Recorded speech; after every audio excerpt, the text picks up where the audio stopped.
that is why they don't get to the level where you're winning locals like this, where you're not sitting in grand finals. Looking to make a repeat performance of last week. Trying to double his total Shockwave winnings, but From 1 to 2. but Awestin definitely wouldn't be doubling if he made it there. He would be improving by fractions because he has won quite a few of these events. Xillion has made it to grand finals before and hasn't, I don't believe, actually clutched out a Shockwave yet. Don't believe he's closed it out. He has, however, closed off sets against Awestin before. It's still Awestin favored, but not out of the realm of possibility, and especially with Austin's, I don't think he looks rusty, but maybe he's feeling it. Before we get off of the subject of being down but winning games against Awestin, I wanted to mention that after N beat Awestin in winter semis, he said, and let that be a lesson that nobody beats N 73 times in a row. Nobody beats N 73 times in a row. Not even Awestin, yeah. What an impressive statement. Yeah. I wish I could say the same about myself. Boy. Oh my goodness. I haven't played 73 sets against Awestin, so I wouldn't know. Relatable. So, Awestin doing a good job of setting up this kill percent. He's one of many different kinds of hits away from getting this kill on Xillion, but Xillion playing defensive around the grab potential. Ooh, I like that idea to try to use the arc fire to get rid of the PK Thunder, and that was a rare misspacing on that up smash by Awestin. That will let Xillion get back onto the stage. Right, that big patience from Xillion. Just hanging, waiting for Awestin to pick an option. Something he's used to. You love that Awestin uses that side magnet to absorb, even if it doesn't really actually do much for him in the grand scheme of things, at least as far as absorbing damage. But look at that up smash. Just, I mean, there was no even reason to use it there. Yeah, covering that jump, I suppose. Xillion jumped right back into it, though. Playing really nicely, tossing the Thunder where he's able to fall off stage with it, so it's safe. Now he's setting up this ledge trap. Really nice arc fire into the Thoron, but even at 152, no rage means he's not going to be killing. Arc fire into Thoron is so meaty, it covers so many options. The only way to beat that is to wait. And that only works if he doesn't get the perfect drip.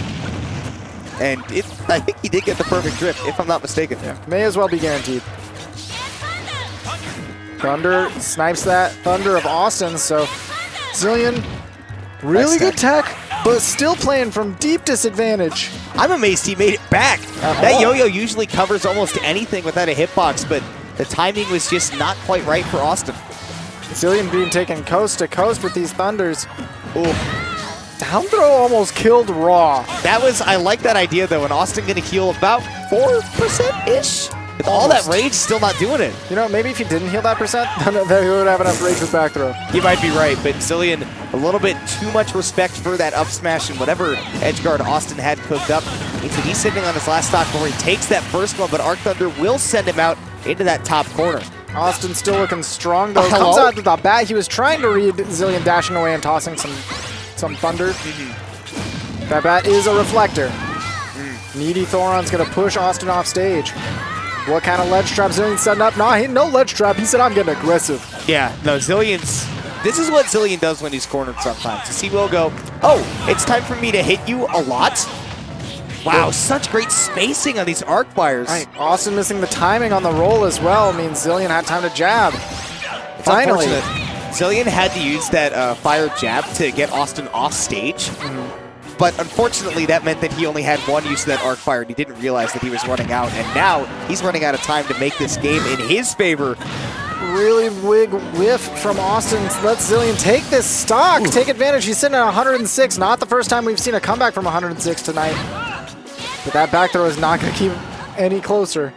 Ooh, I like the use of that double jump right there. I think Awestin was waiting for him to just drift down, but Xillion just had other ideas. He said, I'm going to go to the other side of the stage, and I'm going to be safe.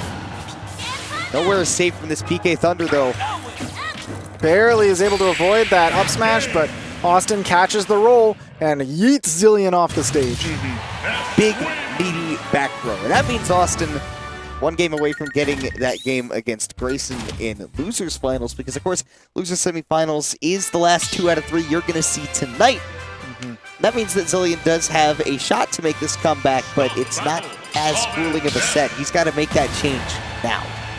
And I think the biggest change that he needs to make is, I think that Xillion, over other people, does a really good job of respecting how safe Austin's aerials are, how safe Ness can approach you and hold a threat zone, but unfortunately he's just not mixing up, I think, the timing on where he's throwing out these projectiles, which is usually one of the things he does really, really well with Robin. Austin's doing a lot of these psi magnets. Look, he's tossing out that bat because he is confident. But Xillion did start to mix it up there. Look, that magnet, he knew when he was tossing the Thunder. And that's the best thing for Awestin to observe, too, is that L Thunder. That's the most healing he can get in one hit.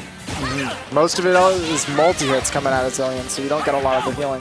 Stuck at the ledge, what can Awestin do as a trap? He waits for a deep falling up air. I really like that was a great timing mix-up from Awestin, too, where he just slowly drifted to where Xillion might get up, put himself in danger of being attacked, but without that 11th sword, that meant that he was free to just throw out any aerial. And like we said, Ness aerials are so safe. They are. However, you can kind of challenge them with 11th sword aerials. So it was good to know that he was waiting for that to disappear as an option. Xillion whiffs that 11th sword aerial. It's great on hit, great on block, but on whiff, Awestin was able to slide right under and get that up smash. Now Xillion fighting for control of center, fighting to get this stock evened up. Got stuck on the flat though, that could have been scary. But Xillion having that presence of mind to know that he can DI off of that platform, he could be just fine. Look at how tight that movement had to be from Awestin to actually effectively hit Xillion. Nice B reverse 2 on the Thunder, getting some big damage on Awestin, sitting maybe 11th sword aerial away, maybe a nice setup away from taking the stock. That Nair absolutely cleaning it up, 35% only on Xillion. Yeah, catching that jump in. Both of these guys have had some really nice movement. It's just a matter of not being too predictable when you go for these crazy movement options. Awestin has mostly been really good out of disadvantage, where Xillion has been doing just some crazy stuff in general. Great DI up to not get hit by that bat, though. I'm still amazed at Austin's level of immaculate timing right here. He knows exactly when Xillion's going for these options aggressively. Awestin sitting back here, biding his space and time. Doesn't have too much of it, though, when Xillion starts charging, so he's got to go in eventually.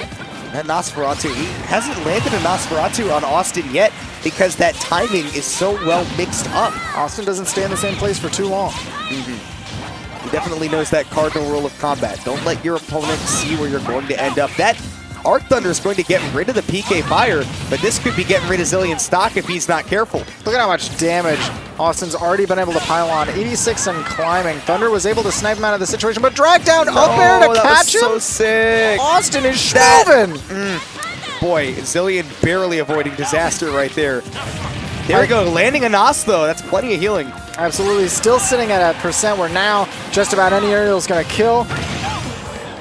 Well, and Awestin, you know when that PK Flash is coming out, that means he is confident that he is going to win that game and gets a little bit of healing himself. Back that up alongside Xillion. He is picking up every little baby heal he can get. Just the splash boxes of down smash are going to push Awestin off, but that's not the hit that Xillion wanted. He's almost out of Thunder, almost out of Fire, and almost out of sword too. Almost out of gas, it looks like, in this set. Yeah. No, he's definitely hitting that point where he's like, all right, I've just got to throw out these aerials. I've got to get the stock. If I can play my game plan on this last stock, it'll be fine, but I can't be down 2 stocks. Love the movement mix-up right there, but out of that book, he's going to be out of time, and Awestin will close it out 2-0 to move on. By the end of it, was throwing everything in the kitchen sink at Awestin to try to salvage even a stock. Of course, the second stock of Austin's, bring it down to last stock situation, but he wasn't quite able to find that big hit, or even a small hit, really. He could not connect against Awestin. Yeah, no, Awestin was looking like Mr. X. If you were throwing everything in the kitchen sink at him, it was just bouncing off of that trench coat. Definitely. He's walking forward. This will end shortly.